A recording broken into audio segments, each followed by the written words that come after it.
It's been 2 years since the Half Marathon Derby has started in the West End. Thousands will lace up for the challenging 13.1-mile course. Some will be running to win, while some will be running for a special cause. And for others, making it to the finish line will be a test of their will and determination. Bermuda Half Marathon Derby, giving you a reason to run. We are excited. We cannot believe it.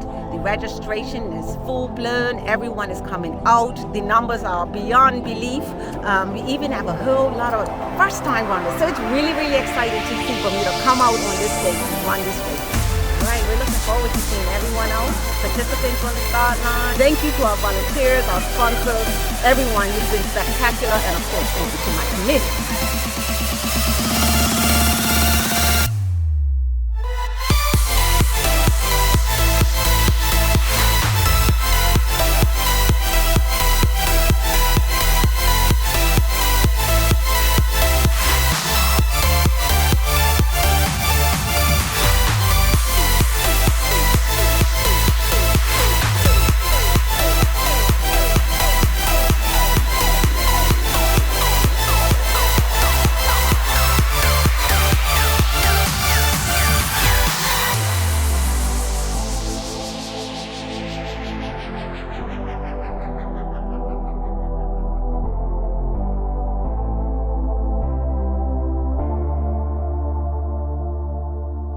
The Bermuda Half Marathon Derby is brought to you by the following sponsors.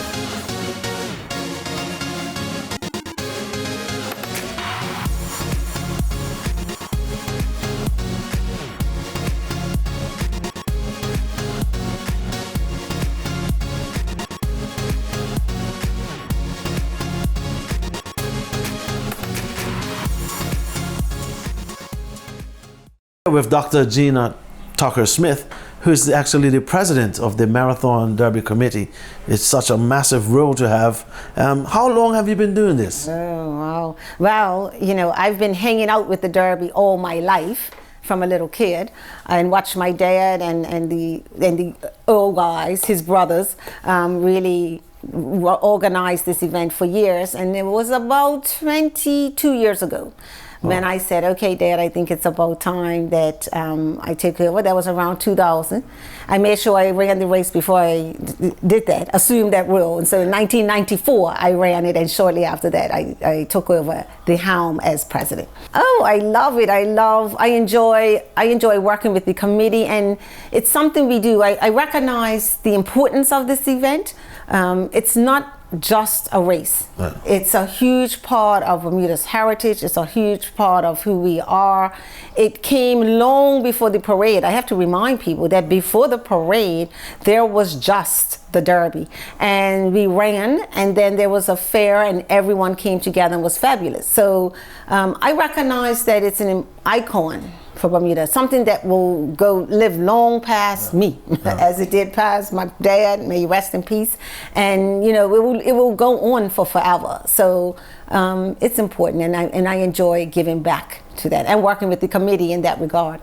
Talking about the committee, I always wondered how this thing actually happened. I know. It's such a magnificent event. How does it happen? It's definitely grown from strength to strength. I remember when I took over, and being the kind of person I am, I'm always looking for how can we grow it? How can we move it forward and progress it? And the first thing we did was change it from a point-to-point to a certified half marathon. Huge step, because runners were looking for a certified race to put on their resume, and so this became one. And so very, very important to do that. The committee is a huge part of helping to make that happen. And we've definitely looked at ways to grow it and progress it. The relay team is new.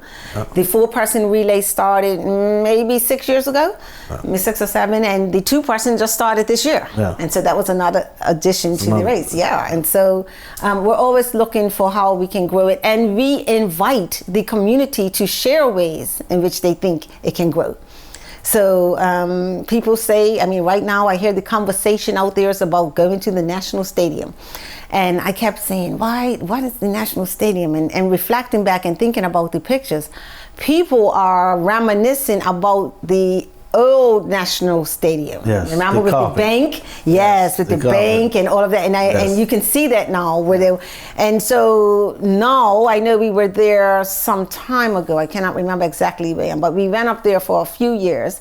And it proved to be a bit challenging, not only for the participants, but also in organizing and for the safety of the event. Yes. Yeah. And back then it was on what is now the south field, right? Would be the south field. And we were having it on the north field. But people make suggestions. The coming out of the east was a suggestion from the community. Yeah, they say, you need to come out of the east. Why does it always come from Somerset? And we thought, okay, well, maybe let's try it. Why did it always come from Somerset? Well, it came from Somerset for the 30 years before 2015. But remember, before that, and that would coincide probably with the parade. And so when the parade happened, then they said, okay, well, let's just make it a constant race or route. Yeah. And the route would interface with the parade. But before then, it used to go to St. George's, to St. David's, come into town, go into the west. It just went everywhere because it was a point to point. It was just a fun race. It was a derby.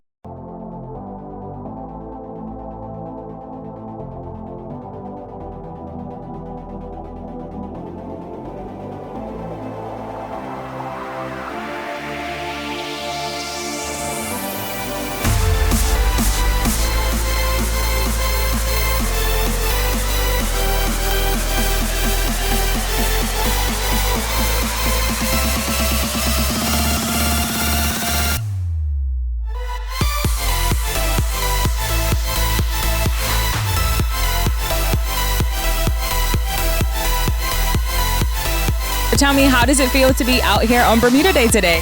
It feels really good to be out here on Bermuda Day after a few years of not being able to celebrate.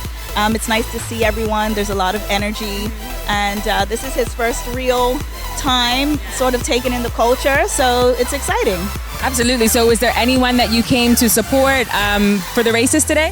Not anyone in particular. There's a lot of people that we know on the road, so just cheering for everyone who's brave enough to get out there and do it. Dr. Tucker Smith, you talk about developing this and moving it on next. Has there been any talk or discussion to making an elite event to bring international runners in because I sort of talked about it during our presentation when we had the Kenyan gentleman Dennis Mbelezi, I pronounced this right. Is there any thought about it, or is that something in the back of your mind behind your glasses that want that? I know. So we how can I put this? What is it? January? The January weekend is the international race weekend. Yeah. And Bermuda rallies around that weekend, and we invite and encourage our elite runners in the world to come to Bermuda and take part. And so I think that's where that happens, and the Derby is not intended to be that kind of race. Nor do I personally wish it to become that race. I think we have that already. There may be space to, we talked about it some time ago, but maybe allow guests to join. But I wouldn't see it being an elite. I wouldn't encourage it to go there. It would just change that race. Yeah, you think so? It would change it. Yeah. It would change it. And it will change it on many levels. Yeah. This race is not about the money. Yeah. It's not about the money. Yeah. We are fortunate enough to be able to give prizes, and we feel, I wish we could get more. Yeah. Right? Yeah. But it is respectable, but it's not about the money. Yeah. It's about the people. It's a culture, it's a history, isn't it? Yeah, it's about the people coming out and enjoying that day. And so it's for everyone. All right, we are here in Southampton watching the runners for Bermuda Day. So tell me, how does it feel to be out and about after 3 years of a pandemic? I feel alive, but more so it's the people around here that make it. And what's amazing is half the runners are actually encouraging everybody. I don't even know how I wouldn't be breathing at this point. But it's amazing, and to be able to celebrate, and it feels like everybody is celebrating. I actually went to Dockyard this morning and came back, and it's just the whole route. It's amazing.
During the race, I'm gonna be honest with you. At the beginning, I welted up and I know. was glad that there was a different commercial break or a camera shot. Because when I heard Mike Sharp's son said, "This is Mike Sharp," I was like, "Change the shot. I don't want to be in this." That's awesome. Wow, what a way to give a man his due. Indeed. Because Mike was a special man. He was. You know, He was. I was lucky enough to work with him. Awesome. Lucky enough that when Rick brought me into his station, he gave me to Mike and Ciola, and Ciola said, most of the time you give Mike because you're doing sports. Why Mike? Why was it Derby actually dedicated to him or run in his honor? I think it was only fitting to recognize and celebrate his legacy. Mike was a staple to this event, and especially to me. You know, I came on as Richard's baby girl, and he, he teased me. He encouraged me personally as the president, but he was always there. You know, I could count on him to give his calls. Gina, you're coming to the station at this time. We're going to interview you. We're going to talk about this. And he was always engaged in this race, very much engaged as a reporter, as a sports guy. Yeah. He was my nuisance. Yeah, he was mine too. He was my nuisance. I missed him because I was like, oh, Mike and I are gonna get at it. It's coming, I know. And I loved him for that. And I always remember his coverage of this race and his appreciation. Yeah. And even his appreciation for the work that we did behind the scenes to make it happen. He So got it's really excited. fitting. There was certain things, certain events that happened that Mike got that spark and that energy. Oh, yeah. And this was one of them. I clearly remember that. And I'm Absolutely. so happy that you guys decided to do yes. this. Hi, I'm Michael Sharp Jr. This year I'll be running the May 24th race, the Bermuda Derby. It's my first time running it. I thought about running it back around January, February, and I'll be running it in dedication to my father, the late Michael Sharp, great guy. I originally I was thinking about doing the just running as a pretty much like a warm up, like a training, and then as I was thinking about it, I thought, well, it makes sense since I used to literally sit on top of the truck with my dad when we were younger. Those were always great. Like, so for the May 24th race, I'd jump up and I'd be his little number spotter, and I check out the numbers for him with the binoculars and let him know who's up front, who's second, third, fourth. Had a great time doing it. So it really just made sense with his untimely passing that I would bring the Sharp name back around the Derby and participate in it this year. So you may have seen me when I was younger, and most people probably wouldn't know this, but maybe some of the older cats would. They would see me when I was probably 7, 8, 9, maybe even younger than that. But I used to hold the mic up when my dad was doing interviews. So he'd have the camera on his shoulder, and then you would maybe barely even see it in the screen, my little hand holding the microphone, but that was me, always a part of he always had me out to all the events or the football games, and I used to meet a lot of Bermuda's top tier athletes that way. It was awesome. Yeah, I've been told about this voice for at least since I started to develop my deep voice. So I get asked quite often to give them a rendition of it. So sometimes I'll just hit them with the, "Good evening, this is Mike Sharp reporting." I know everybody's running the race for their own special reasons. Of course I am. I just want to make sure that everybody gets to the finish line safely, has a great time, is out there enjoying it. Enjoy the people, enjoy the atmosphere. It should be great for all of us. I know I'm gonna have a good time running. So I just want everybody to have a really, really beautiful Bermuda day, and I'll see you guys at the finish line.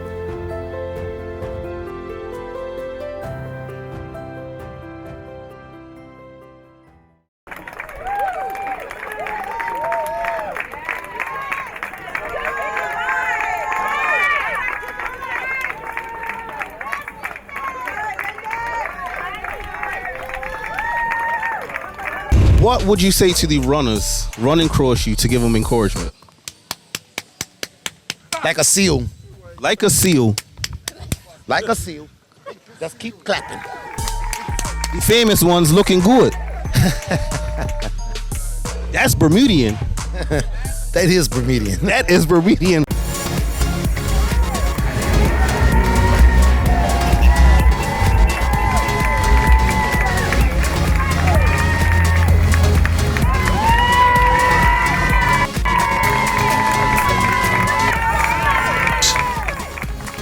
Yes, well, you see Chris going right to the front.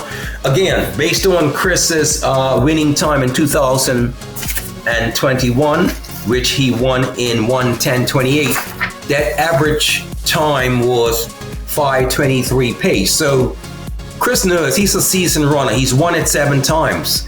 Plus, as Kevin alluded to, he has exceptional credentials, running the mile in sub 4 minutes. He just missed qualifying for the U.S. Olympic team back in his heyday at 1,500 meters. He finished 4th and missed being on that team. So Chris came to Bermuda with exceptional credentials. Chris Estwood, 8-time champion of the Marathon Derby. First of all, congratulations. Thank you very much. Appreciate that. Absolutely brilliant. It's the first time I've actually watched you run, and I really enjoyed it. But I always wondered, were you always a runner? Where did this start? Yeah, I mean, I think I've got a few years on your next guest. They'll be coming on, but I've been a sportsman my whole life and really had a passion for it through football. Grew up in America, but through football, basketball, baseball, tennis, never played American football, but really just tried my hand at a lot of different things and always did love running. We don't have the wonderful things that Bermudians have with, primary school sports days and things like that. So track and field and running in general was not a particular sport that the youth in most parts of America, get to try their hand at. So I didn't actually start till I was about 14, but really loved it. Had a passion for it. Ran a mile in gym class, and they kind of said, "Oh, you're a runner," and I was like, "No, I'm not. I'm a footballer." And they're like, "The only reason you're good at football is because you can outrun everybody. It has nothing to do with your actual skills on the football pitch." So that was it. My fate was sealed. You look at Chris now. Yeah, look at He's increased his arm movement. Yes. Shortened his stride. Yes. But it's running vow within itself. Yeah. Okay. Vow within its means. So we're going to see an acceleration when Chris gets to the top of Scarborough here. Yeah. And it's not going to be an acceleration because he has that fast twitch muscle. It's not going to hurt him as much. You see the second runner here, we believe maybe Dennis. Yeah. He's falling off the pace. What is it about this particular race? Yeah. I mean, let's put it this way. So I've run 2 races in 2 years, and one was from St. George's last year, and the other was from Somerset this year. So that's it. I haven't signed up for anything else along the way. I've got a busy life, kids going in a million directions, and they are my priority right now. They've got their own athletic ambitions at the moment, so you'll find me oftentimes out in St. David's at the baseball pitch and doing all sorts of different activities, which is great, and I love it. Being a parent's the most wonderful thing. But for these races, they're so meaningful to me, and I think to the island, that it's something I do get up for, and it does allow me to have kind of a focal point to my training each year. So it's the whole experience, it's the crowds, it's the build up to it, which I think, even though I'm an old man at 42 years old now, and again, I want to steal the next guest thunder, but she's a little bit younger than me. Just a little. Just a little bit. But it is something that gets this old man out of bed to train. Honestly, like, it's still, when I'm out there, people sort of said, "Well, you were smiling, you were having fun," and yeah, I was, because I'm 42 years old and I'm still getting to do this. Yes. How lucky am I, right? I mean, I spent so much of my life under a pressure-packed scenario where I was trying to perform as a high-level athlete. Yeah. And whilst I'm still trying to do that, it looks a lot differently now. It should be sort of, the underlying feeling should be one of gratefulness and happiness and pride in what I have been able to do up to this point. So honestly, that's why I was smiling and trying to wave and have fun, because it wasn't that I wasn't hurt, and believe me, I put everything I could into that race. But I just thought, gosh, I mean, next year I'll be 43 and I could be injured, or you just never know, right? So just try to have fun. Just have fun while you can. Embrace it. Yeah.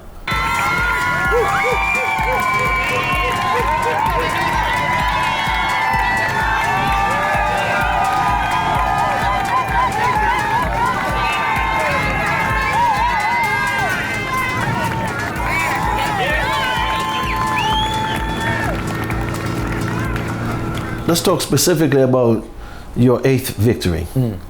I kind of wish I had the video of you taken off.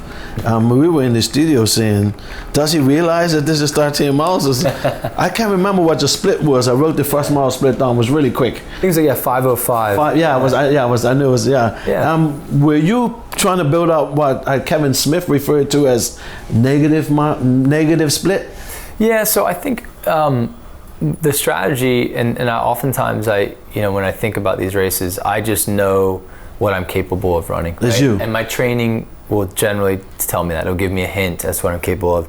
You know, I think I said this in a few post-race interviews, but you know, an NBA basketball player that averages 27 points a game, you know, throughout the season, every once in a while they're going to have that 60-point game, and then they have a slump game where they go for 10 or whatever, right? In running, you know, Izzy will tell you as well, like if you're training for a 1:10 half marathon, I'm not going to magically show up all that day and run 1:05. It's just not possible. It's too scientific. Now, a good day might be 1:09 and a bad day might be 1:11 or 1:12. That's certainly possible, right? But generally, I kind of knew. So when I set out on the pace, I said, look, I can only control what I can do. If there's a guy in the race that's going to run 1:07, I'm going to have to wave goodbye to him. And if anybody wants to run 1:10-ish with me, here we go. And that was kind of the pace I set out to do.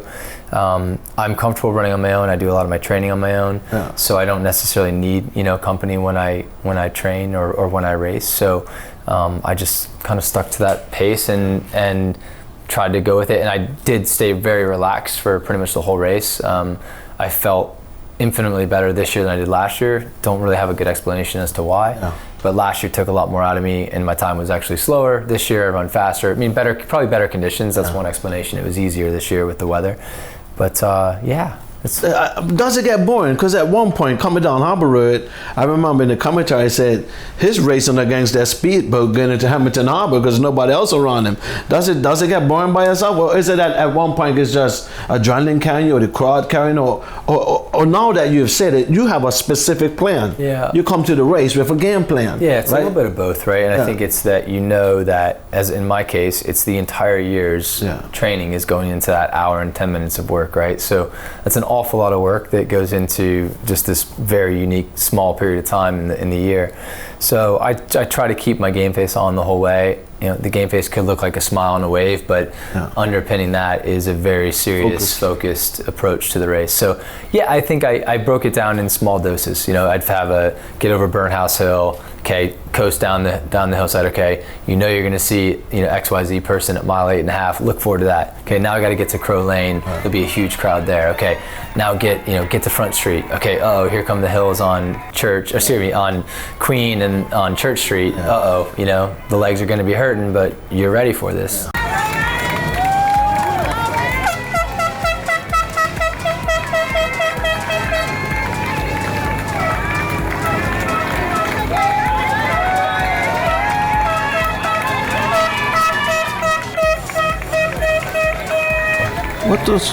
What does Chris do away from running? What's your other hobbies? What is your profession? What do you do outside I work in the running? insurance industry here, and I've been doing that since 2007. I love my running, but I'm also, you know, I grew up playing a lot of golf, so I'm a very average golfer, but I love it. And what I'm worried about is when I stop running, then I'll become obsessed with golf. Be up on the range 5 hours a day, but. You know, any sports. I love sports. I can't sit still. I don't vacation very well. I don't go sit on it. I can't sit on the beach for too long. I can't do that either. I'm too jittery. So, but yeah, honestly, I mean, the running has been a passion for such a long time, and it's dominated my life. Right, that finding room for other things has always been tricky, but. Right now, passion is the kids and keeping life ticking over for them and giving them the opportunities that I know that they would like to have. So, Chris, thanks for joining us. Thank you for having me. I really appreciate you guys' time. Speaking of joining us, stay with us. We'll be right back.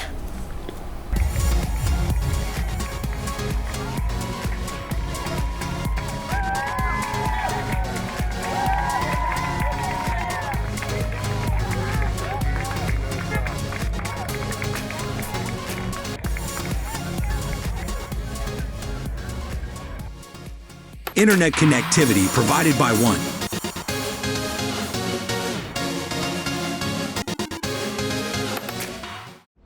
Edmund Sherlock, better known as the Back Stallion.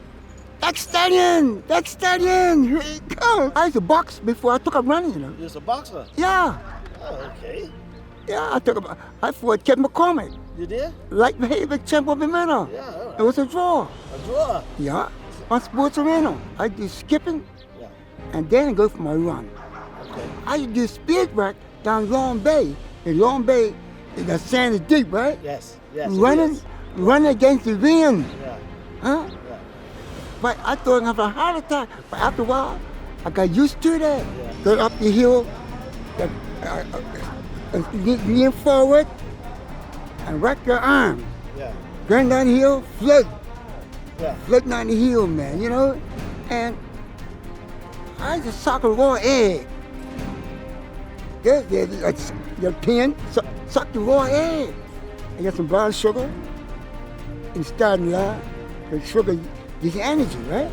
And that guy didn't know about that. No. No one stopped. It was against the rules. Because we were professional. We getting paid for running. I won the 6th time by 5 consecutive. What happened in 56? 56, I came first. Started from Lloyd to end in those days, right? Then the brothers, Great Lambert, all the old runners was there, you know, and we took off. Then we got down Berlin. Boy, good dip, it's running strong. And Max Smith, my coach, came alongside me. He said, "Hey Doc, how you feel?" All right, let's get it on. That's right, good, man. And that was a good feeling, man. And you know, the guy that won that race, this guy gave me 5 pounds. Nah, that 5 pounds, a lot of money those days, you know. And you have a good time. Yeah. You stayed there, guys stayed there until 12 o'clock. Yeah, all night? Yeah, man. Yeah. Party. So it was a community thing back then? Yes. When I've been the race, right? I don't like, next day you don't see me, you know. No? I don't like to make, you know, people say, "Hey, that's your luck," but yeah, you know, I just keep quiet, you know, and it's until things cool on. How do you feel being back out here? It is amazing. I think you forget what this holiday means to our people. Remember, this was called Empire Day. This was a time where we celebrated all the queens and kings of England. We took this after the Pitt Report in the 70s. We had some riots in Bermuda. And after the riots, they had the Pitt Report. And the Pitt Report said that we have to do something to celebrate the history of Bermuda. And out of the Empire Day, which was the 24th of May, the Pitt Report said that, you know what, we have to do something for Bermudians. And so out of the Pitt Report, which came out as a result of the riots in the 70s, we start celebrating Bermuda Day. I love this holiday. It is the best of who we are. You should have felt the energy on the corner by Campbell of everybody from Rangers, encouraging it. We get to see the best of who we are during these times. We are survivors. We took COVID. We didn't have anybody to come and visit us. We didn't have people to come from abroad. International business stopped coming to Bermuda during that time. What did we do? We helped each other. We relied on each other. This is a celebration of life. We have gone through a pandemic and we're still standing. We're still surviving. We're still loving each other. And so this Bermuda Day is excellent for me to celebrate our people, our resiliency, the fact that we took it, we got up, and we're still celebrating who we are. I love us. I love our people. From the littlest to the tallest, we are a great people, and today is our day where we celebrate Bermuda. I couldn't have said anything better, any other way. I love my island too. This happens to be one of my favorite holidays. You got a history lesson, a bit of passion, a bit of who we are. Thank you for that. I appreciate you. Enjoy your holiday. Matter of fact, give me a hug. This is Bermuda for you.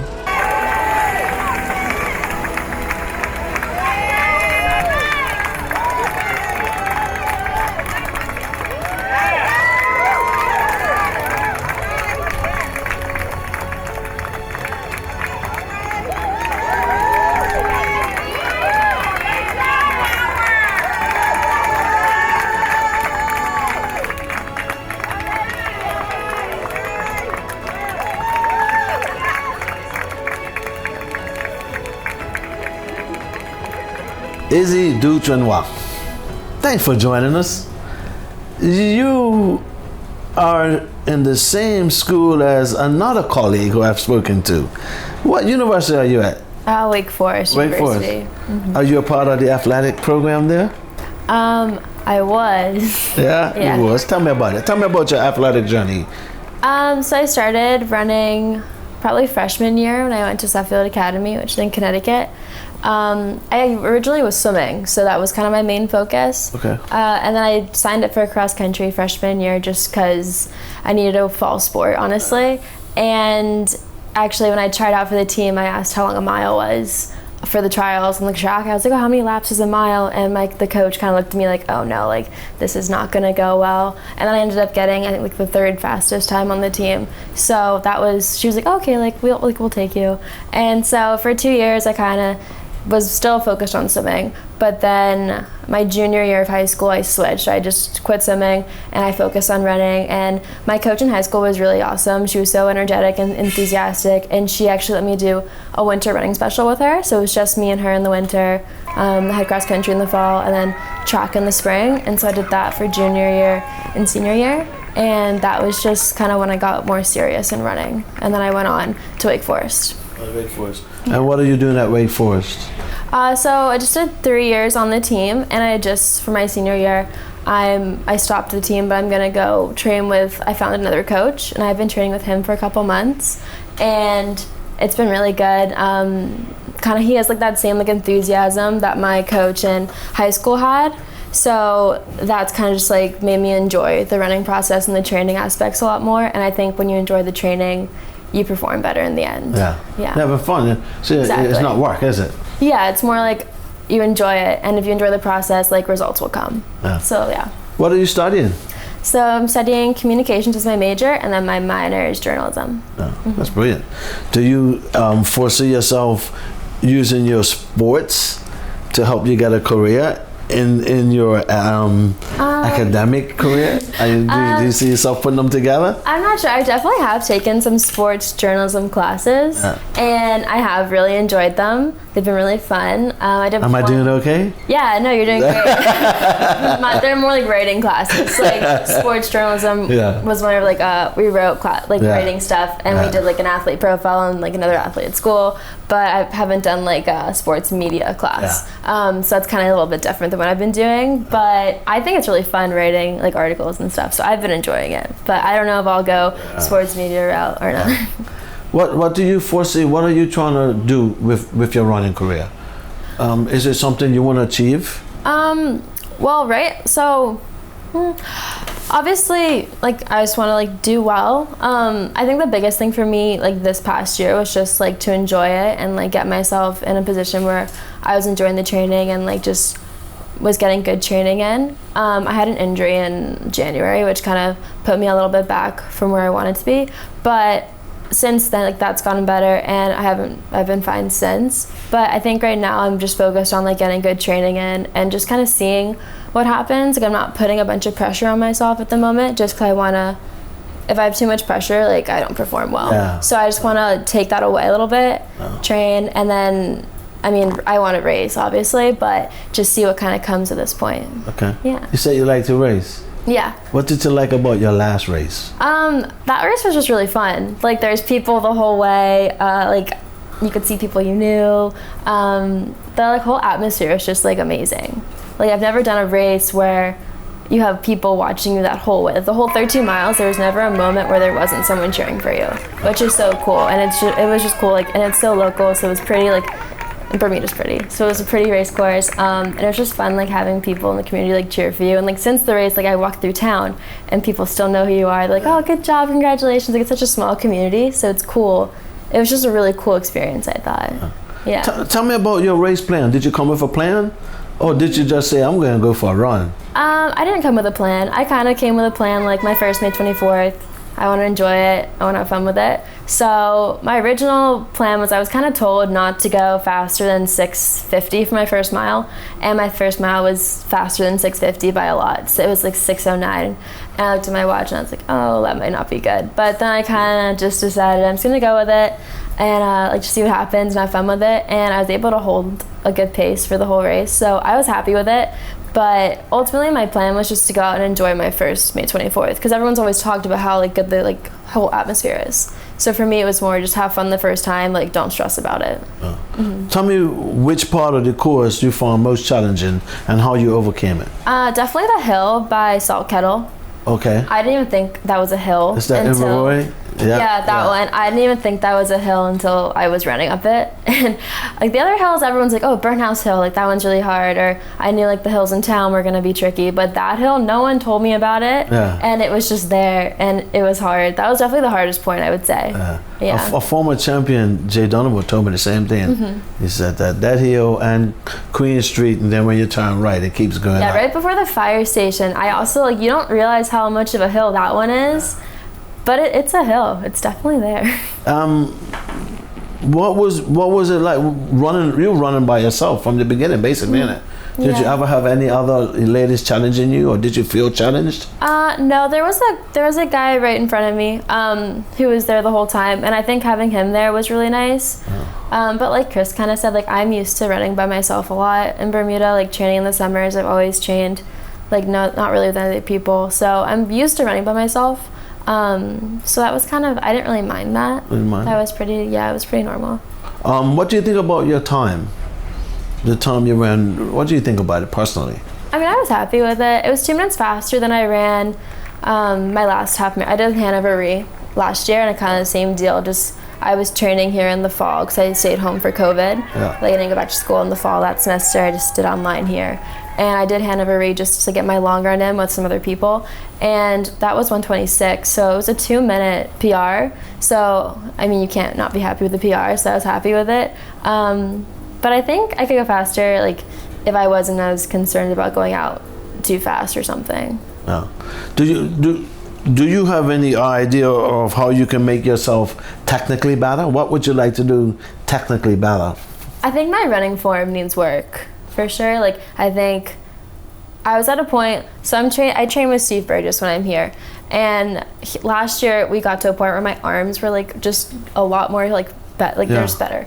And I watched a video of me running this year, and I was like, oh no, like my arms look so bad. Like I saw one arm at one time. I saw one arm. I said to Kevin, "Is that going to be a problem? Is that going to keep her off balance?" And Kevin Smith, who was a champion, you know, by him, he was talking about maybe that was where you're comfortable. You're like that. You know what I mean? I mean, I felt comfortable, but looking at it, I was just thinking, wow, like my form needs some serious work. Yeah. So I think that would make me faster if I got that a little bit better. Yeah.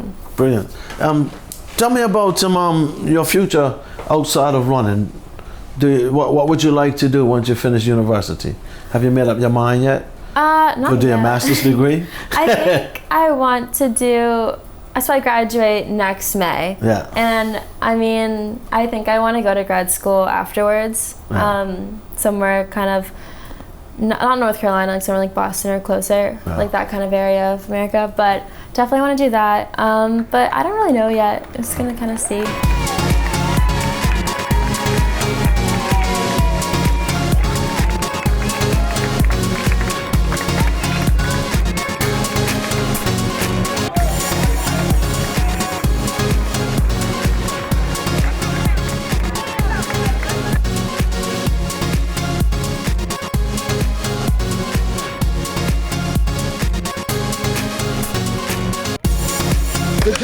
We're here live with our first female, my new friend Izzy. She came in hot just now. Are you satisfied with your time, and how was the run?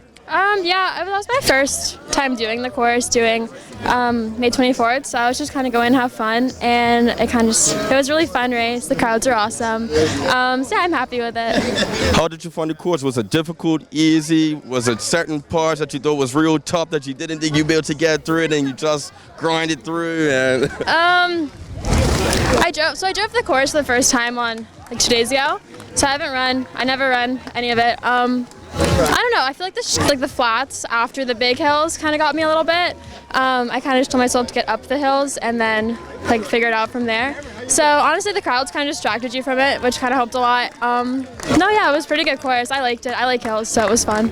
And I'm guessing the crowd along the way, they gave you that extra push, that extra energy to make it through and maybe even run a little faster. Yeah, I was kind of looking for people I knew like in the crowd, which kind of was a fun little activity. Distracted you from like the race, but no, yeah, the crowds are awesome. It was good.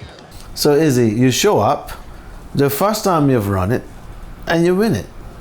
There are some people that have done this 20 times and haven't won it. Tell me how that feels. Tell me how that feels to you. Well, so like every weekend, like for the past 3 years, Sunday's long run day, and so we do 12 miles, 13 miles. So I knew I could do the distance. It's just like a matter of how fast I would do the distance. But I definitely didn't come in thinking like, oh, I'm gonna go win this race. That's why I was kind of nervous in the beginning. I kind of thought there was like a little bit of pressure, because in my head I was like, oh, like I could win, like I have a chance of winning. Yeah. But also I was like, okay, like don't freak out about it. Like just go, like have fun, like just do your run. But once I started, I also didn't know where anyone was in the race. I had no idea, like someone could have been right behind me the whole time. I had no idea. So for the first like 10 miles, I had no idea where anyone else was. So to me, I had no idea I was like winning by a lot or nothing. Like I had no idea. So there was always this thing in the back of my head. I was like, I've been leading for like 6 miles. It'd be embarrassing if I didn't like finish it at this point. So that was what I was thinking during the race. But it was really, I mean, it was cool to winning. It was definitely something, I've always wanted to do the race, but I just never, I've been away or I just haven't been here to do it. So it was cool coming across the finish line. I think that was a huge like confidence boost for me. Like that was really fun. And it was just, I don't know, it was fun. It was definitely, like, that's the only thing I can really say about the race. To me, like it was a really fun race. And I feel like that kind of summarizes, like it wasn't stressful, it wasn't like too like anything else. It was just like I had a really good time. Yeah. You must be trending on social media now. No. You didn't stop and do a selfie of yourself running? It is funny though, because I crossed the finish line and my dad was just like just right there, and we did like a fist pump, and my brother's like screenshotted that little part, and it's just like a classic like dad thing to do, give you a fist pump. So that was kind of a funny little thing. If you watch the finish, he's right there, and you just, that's like, people have commented like, oh, you gave your dad a fist pump, like that was funny. Easy, I'm not your dad, but well done. But it was just a funny thing. But yeah. Where did running start for you? Oh, I actually went to a girls' junior college in Boston, and it was on Commonwealth Avenue, and I saw the Boston Marathon go by, and I saw Catherine Switzer run in a tennis outfit. And, you know, some of our friends, you know, we were watching, it was because it was all girls, they said, oh, we've got to do that. And so we would go out and just run up and down on Commonwealth Avenue, and then it kind of grew from there. I met another girl as I worked at Saks Fifth Avenue, and we met and we would train, and then I fortunately got to do the first Boston Marathon in 1976, the first one that women were allowed to run in. So very new to women in sport. And so yes, and then when Jim and I moved back here, because when we were in Boston, there was a running club that ran around Fresh Pond in Cambridge, and we said, we got to do that here. So that's when we started running around the botanical gardens, and it just grew here. Running just grew. But you know, I had a lot of men that didn't like it, and so when I would run on the streets, like many times people, when I first moved here, was that they'd stop and say, would you like a ride? And then there were a few men that just didn't like it at all, and they made it known that they didn't like women running on the road. Well, usually I would prepare for a race. I would get a base of about 45 miles a week, and then move up from there. And I would try and do hill workout, like I would go up over Barker's Hill, or sometimes I would run through town and do different hills. And I would do that for 3 weeks, and then there would be times that I would then go from there into speed work. And it was Jeff Payne who had set up a kind of a course over on Vesey Street. It was Vesey Street, and we would go certain 200 meters, 400 meters, 800s fast, and then jog in between. So you'd do a little bit of that, and that was towards the end. So I'd have a base, and then I did hill work and then speed work. What is the most difficult part of this Bermuda Day Marathon, the actual race? What is the most difficult part? Well, the most difficult part naturally is the heat, and you never knew, because it would be chilly or cool or beautiful up until that day, and then it would either be humid or hot, or you just weren't sure, but you had to prepare for that. But you just had to, because you just weren't sure, or I wasn't sure how I was going to feel. on that day. My best advice for anyone starting is to enjoy what they're doing, to not overtrain, and to take it easy from the start rather than going out hard, and finishing well.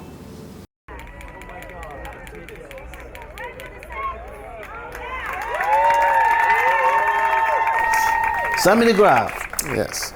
Footballer. Yep. North Village. Absolutely. Tell us about that journey. Well, North Village is a family team. One of the interesting facts I learned that my great-great-grandfather, or he's a cousin, he was a DeGraff, but he was one of the first coaches of North Village. So when I eventually became the captain, it definitely had a much more of a greater meaning. So, but pretty much been playing for them for the most part my entire life. I mean, I stayed on Roberts Avenue, so I actually started playing for Colts. But I never played football on Saturday because I was a Sabbath keeper. I believe in the Sabbath and resting on the Sabbath. So with that, I just would train and never really play. But eventually I transferred to North Village, and I'm pretty much been playing for them my whole life. And obviously, you get older and most of the games on Sunday, so you start playing on Sunday. And it helped me out, you know, because a lot of times, because I didn't play, it gave me a hunger to want to show what I had and kind of play a little bit more. So when I did play, kind of show what I had, I kind of try to take advantage of that to the best of my ability. Yeah. That's good. What's your favorite position?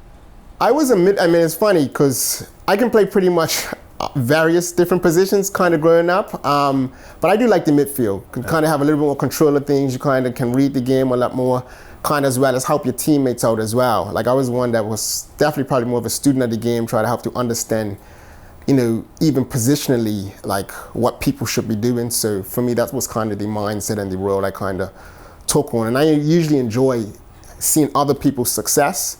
So for me, it wasn't about I had to get all the goals. So I enjoyed just as much an assist as I did scoring a goal or seeing somebody else who's worked hard, scoring a goal, kind of, you know, getting that success. My part in that. Yeah. So that's kind of always been my mindset.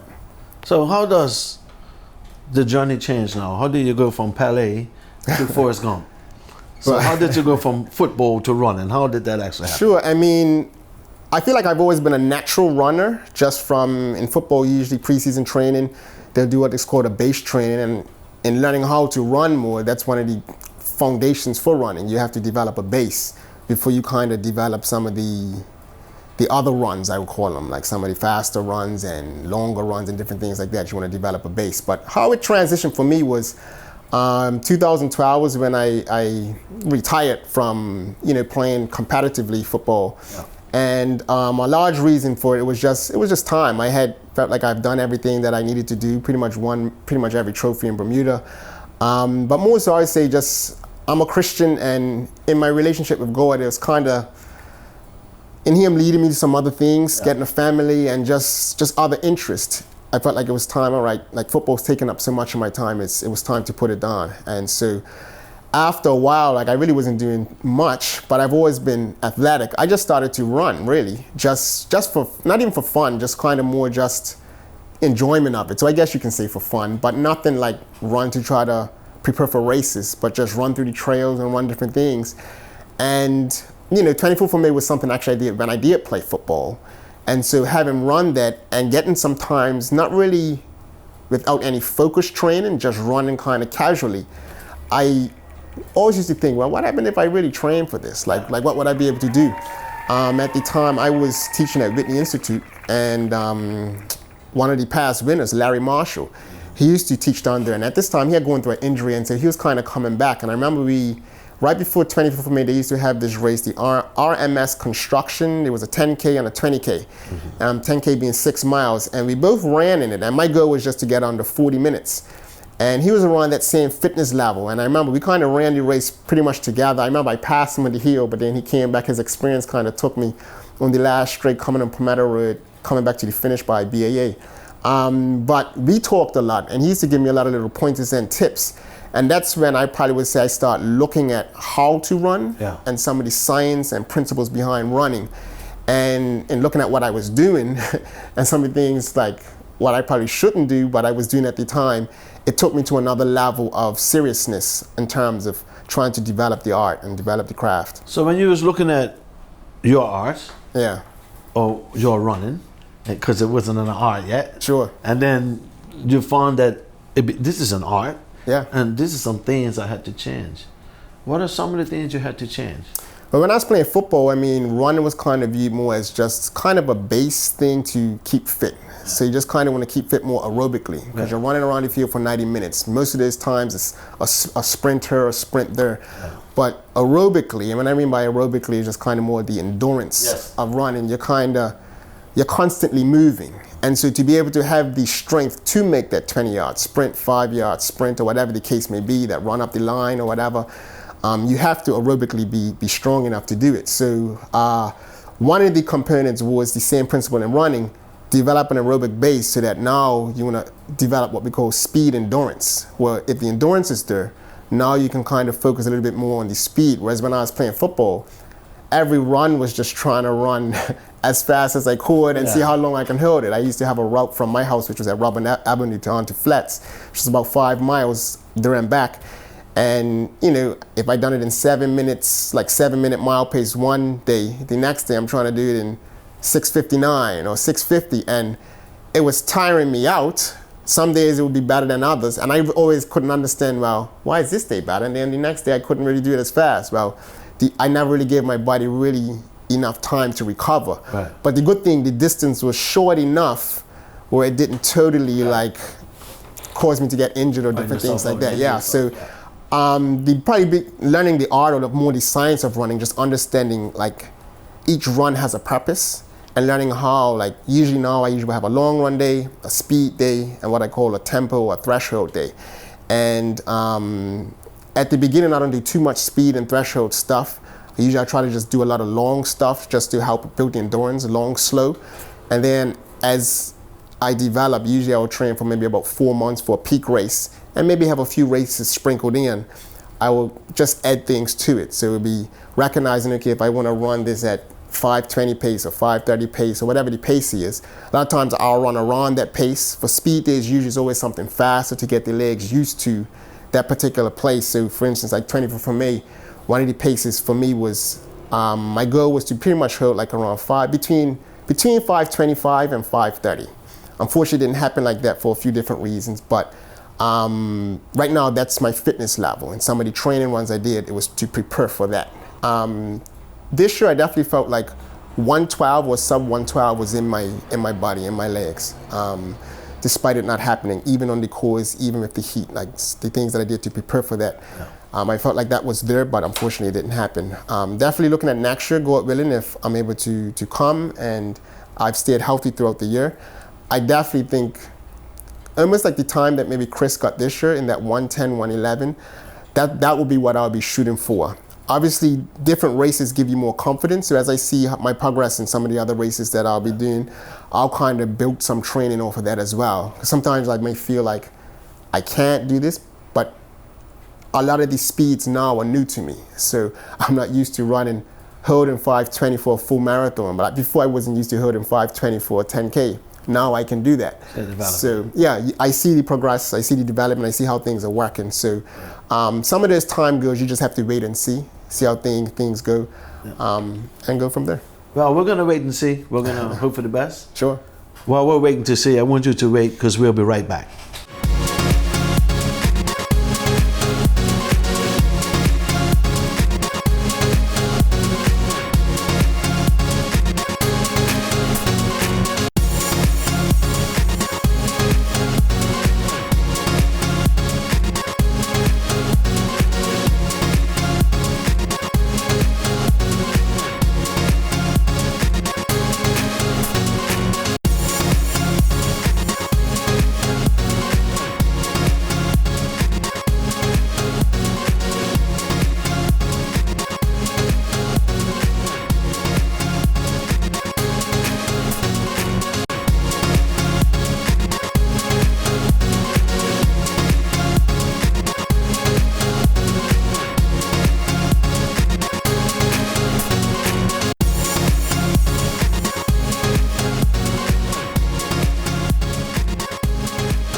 want to ask you about the coverage. Yes. It's been covered different ways for many years. Mm-hmm. What do you think about the coverage this year? What have you been hearing about it? Well, I've heard nothing but good comments and good feedback about it. It was a goal of ours to really establish ourselves as what we would say is reclaim this event as something that we present and engage with in the community. And so I cannot tell you how delighted and elated I was when I turned on the website, the Derby's website, and saw the race, and saw it from the sky nonetheless. I mean, it was just like, oh my gosh, the drone footage and the fun along the event. Just a totally different feel in terms of it being by the Derby, for the Derby, with the Derby. And so nothing but really good comments, and with the understanding that it will go from strength to strength. This was the first time. And when do we know of a first time tactical anything that's perfect? And so I'm only looking forward to it. It can only get better. Oh, it can only get better. And I'm looking forward to 3-5 years from now where it is the phenomenal coverage of this event. So it's coming. Yeah, it's brilliant. Just keep visioning. This is it. I'm gonna be honest with you. I was watching the basketball program this morning. They was talking about, it was discussions about the finals coming up and whatnot. And I saw what they were doing. I was like, that's where we'll be next year. This is it. You know? This is it. I believe that. If we have a vision for that and we work towards that, we can materialize our every wish. We can accomplish it. Indeed, we will accomplish it. This was a huge leap of faith, and to trust and believe in the production team, Crimson Media, Pulse, Burn Memes, the crew, TNN. I mean, it was in full force, and I must say, it was a really, really proud moment for me. It was brilliant to bring together so many different aspects, you know. And you know, what's cool for me is that young people, and Trevor might say, well, not saying some not so young, but the community vibe. Like these are people who have been working in the community for these years. Right? And to be able to bring this team of people together as a collaborative group to issue out or to present this race to the community is something we should pause and think about. Right? Because these are entities that are in the community, working in the community, who came together to make this happen. And you know what? These type of things, right? When young people see other young people doing successful things, they start to wish and want. And I personally believe that stuff like this, or events like this, and productions like this, can help heal some of our social ills. Not heal all of them, but it would save one or two. And if we save one or two, what started the ball, really? You're doing good. You know? And I think that's absolutely what this will promote. What this encourages for people to see that. People know TNN, people know Burmemes, people know Crimson, people know Pulse. But this group came together and produced on this day. Awesome. It was special, isn't it? It was awesome. Very special. What does our young runners have to do to beat Chris? What do they have to do? What? Yeah. Listen, I think they better talk to Chris. They better put Chris. I am gonna ask you. I'm gonna tell you that I see Chris. I was like, Chris, when I see him running the word, I'm like, are my arms okay? I mean, you know, I suggest, and I mean, Chris is getting up there, and he doesn't run like he's getting any older. But I know Chris, and I know he and Kevin and all of them. They are more than happy to help the young one train. Chris is actually works very closely, I believe, I am not speaking out of turn, with Dej. Dej Minus. Right? Yes. And so, absolutely. And the likes of Chris is more than happy to help young people get on board and grow and develop in this field. I know, no one's mentioned him today, but Lamont, I know, also with working with young people. I missed him this year. Yeah. I'm saying it publicly. I want Yeah. the marshals to know I missed the family. I missed them all. We understand. I look forward to his return and the return of the family. To this They'll be event. back. They have to come back. Yeah, they gotta come back. I'm coming back. I'm looking forward to it. right. And we all and I say all the time that life happens. Yeah. Right? And hey, I try to run through it. I just run a couple of miles, but I run through life. That's how I make it through. And I'm looking forward to seeing Lamont back out there and the Marshall family back on board. They are staples of this event as well. They've been involved for forever. Ed Sherlock is my neighbor. Ed Sherlock used to coach me when I was a little Oh wow, yeah. I saw Ed Sherlock On the for the car. last 3 days because he walks his dog. Yes. And Ed Sherlock's shoulders and his chest I know, and he's on. have been up like a peacock for the last I know. week. Well, you should have seen He him on the was car. so proud. So proud. I know. He was so proud to be on the car. What was that like? Oh, I was so delighted and so elated to have these two gentlemen, George and like. They were celebrities. I mean, they made me feel like, okay, the waving and the singing and the just, I'm so glad they got that moment. Yeah. You know, that moment is special. It's very special to see the race from or participate in it from that angle. No, yes, it's very special to see the people coming as you're coming down and watching as we move through the course. It's special, and they had a blast. He often says, they're giving me my roses while I can enjoy them. This is it. He often says that, you know. I've heard him say it for years. And I'm going to be honest with you, Sherlock's shoulders and his chest, I watched him this morning. I say, Coach, you getting ready for next year? That's you know, I right. tease him all I the will time. see him But next year. he's so proud, man. He got some roses on Friday, man, and deserving. Yeah. And deserving. Both of them deserving. Yeah. It was a great day. Great day.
you.